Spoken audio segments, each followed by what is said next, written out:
കേരളത്തിന്റെ ഗതാഗത ഭൂപടത്തിൽ വിപ്ലവകരമായ മാറ്റങ്ങൾക്ക് തുടക്കം കുറിച്ചുകൊണ്ട് ഇന്ത്യൻ റെയിൽവേയുടെ പുതിയ വേഗതയും കരുത്തും തിരുവനന്തപുരത്തേക്ക് എത്തുകയാണ്. ജനുവരി 23 കേരളത്തെ സംബന്ധിച്ചിടത്തോളം റെയിൽവേ വികസനത്തിന്റെ ചരിത്രത്തിൽ സുവർണ അക്ഷരങ്ങളാൽ രേഖപ്പെടുത്തേണ്ട ഒരു ദിനമായി മാറുകയാണ്. പ്രധാനമന്ത്രി നരേന്ദ്രമോദി നേരിട്ടെത്തി പുത്തൻ അമൃത് ഭാരത് എക്സ്പ്രസുകൾ ഫ്ളാഗ് ഓഫ് ചെയ്യുമ്പോൾ അത് ലക്ഷക്കണക്കിന് സാധാരണക്കാരായ യാത്രക്കാരുടെ കാലങ്ങളായുള്ള സ്വപ്നങ്ങൾക്കാണ് പച്ചക്കൊടി കാട്ടുന്നത്.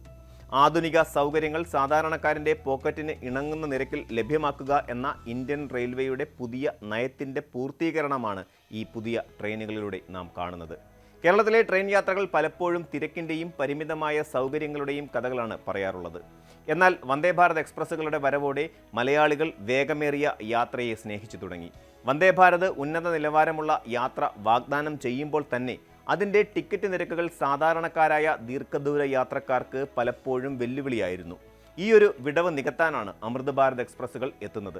ആഡംബരവും വേഗതയും സൗകര്യങ്ങളും ഒത്തുചേരുന്ന എന്നാൽ സ്ലീപ്പർ ക്ലാസും ജനറൽ കോച്ചുകളും അടങ്ങുന്ന ഈ ട്രെയിനുകൾ യഥാർത്ഥത്തിൽ സാധാരണക്കാരൻ്റെ വന്ദേ ഭാരത് തന്നെയാണ്.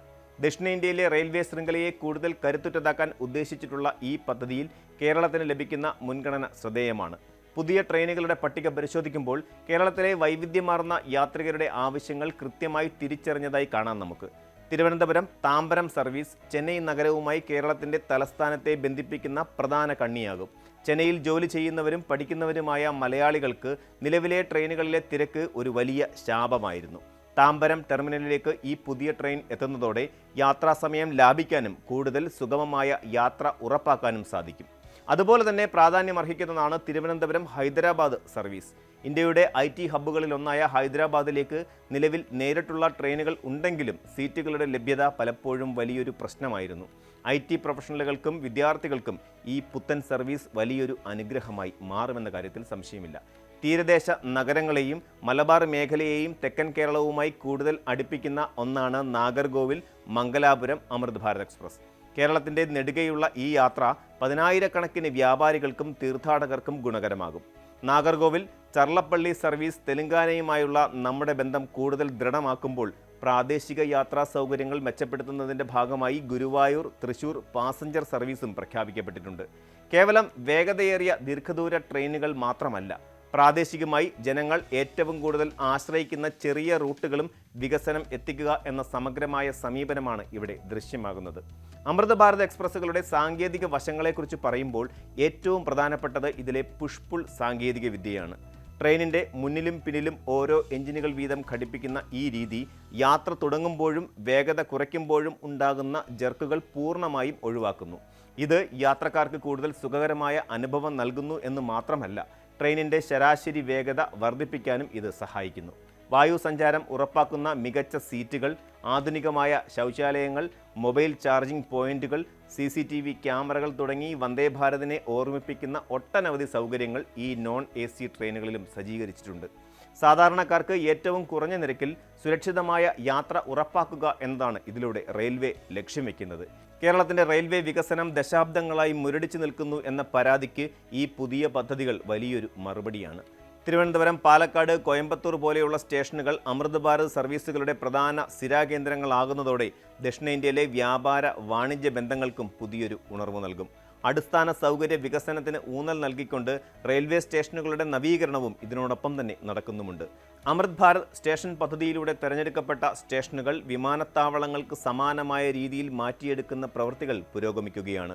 ഇതിലൂടെ ട്രെയിനിനുള്ളിൽ മാത്രമല്ല, റെയിൽവേ പരിസരത്തും ലോകോത്തര നിലവാരത്തിലുള്ള അനുഭവമാണ് സർക്കാർ ലക്ഷ്യമിടുന്നത്. വിമർശകർ പലപ്പോഴും വന്ദേ ഭാരത് പോലെയുള്ള പ്രീമിയം ട്രെയിനുകളെ എതിർക്കുന്നത് അവ സാധാരണക്കാർക്ക് അപ്രാപ്യമാണ് എന്ന് ചൂണ്ടിക്കാട്ടിയാണ്. എന്നാൽ അമൃത് ഭാരത് ആ വിമർശനങ്ങളെ പാടെ ഇല്ലാതെയാക്കുകയാണ്. വരേണ്യവർഗത്തിന് മാത്രമല്ല, സമൂഹത്തിൻ്റെ താഴെത്തട്ടിലുള്ളവർക്കും ആധുനിക സാങ്കേതിക വിദ്യയുടെ ഗുണഫലങ്ങൾ അനുഭവിക്കാൻ കഴിയണം എന്ന സോഷ്യലിസ്റ്റ് കാഴ്ചപ്പാട് കൂടി ഇതിന് പിന്നിലുണ്ട്. ട്രെയിനുകളുടെ എണ്ണം വർദ്ധിപ്പിക്കുന്നതിനോടൊപ്പം തന്നെ ട്രാക്കുകളുടെ നവീകരണവും സിഗ്നലിംഗ് സംവിധാനങ്ങളിലെ മാറ്റവും അനിവാര്യമാണ്. കേരളത്തിലെ ഭൂപ്രകൃതി അനുസരിച്ച് നിലവിലുള്ള ട്രാക്കുകളിൽ വലിയ വേഗത സാധ്യമല്ലെങ്കിലും പുതിയ സാങ്കേതികവിദ്യ ഉപയോഗിച്ചുള്ള എഞ്ചിനുകൾ യാത്രാസമയം ഗണ്യമായി കുറയ്ക്കാൻ സഹായിക്കുന്നുവെന്നത് ഉറപ്പാണ്. ജനുവരി 23 പ്രധാനമന്ത്രി എത്തുമ്പോൾ അത് കേരളത്തിൻ്റെ വികസന സ്വപ്നങ്ങൾക്ക് ലഭിക്കുന്ന ഒരു വലിയ പിന്തുണ കൂടിയാണ്.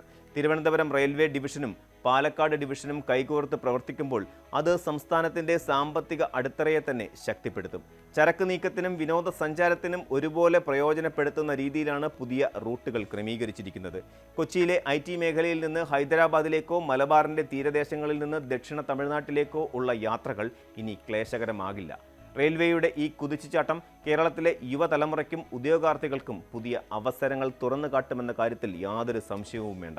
റെയിൽവേയുടെ ഭാവി ഇനി വേഗതയേറിയതും സുരക്ഷിതവും സുസ്ഥിരവുമാണ്.